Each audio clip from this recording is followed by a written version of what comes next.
তানারা বিশ্ব নেতারা Russia Ukraine যুদ্ধ বন্ধ লাগিয়া পাগল হয়ে গেছে। সবাই পাগল হয়ে গেছে। বিশ্বের সবচেয়ে বড় বড় নেতারা একত্র হয়ে গেছে রাশিয়া ইউক্রেন যুদ্ধ যে কোনো মূল্যে বন্ধ করতে হবে।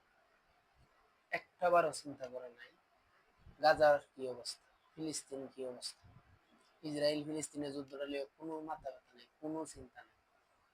বিশ্ববাসী সবাই ইউক্রেন আর রাশিয়ার যুদ্ধ নিয়ে পাগল হয়ে গেছে।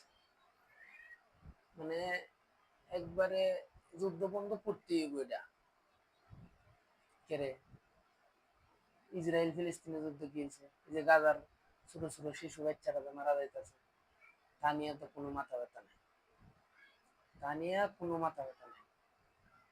আর বিশেষ করে আরব কান্ট্রি যেগুলা দেশ আছে সবগুলারে কি যে কমু, সৌদি আরবে ইসরায়েলের অস্ত্র এনে দেয় ফিলিস্তিনে মারার লাগে, আমার বাইরে মারার লাগে আমি অস্ত্র এনে দিই। এই অবস্থা হয়েছে। সবার কাছে একটাই দোয়া, অতি দ্রুত, যত দ্রুত সম্ভব ইসরায়েল ফিলিস্তিনের যুদ্ধটা বন্ধ করা হোক। সবাই ভালো থাকবেন, সুস্থ থাকবেন, দোয়া করবেন যেন গাজার শিশু বাচ্চারা মারা না যায়। খাবার অভাবে খাবার ঢুকতে দিতেছে না, ইসরায়েলিরা খাবার ঢুকতে দিতেছে না। সবাই দোয়া করবেন। আসসালামু আলাইকুম।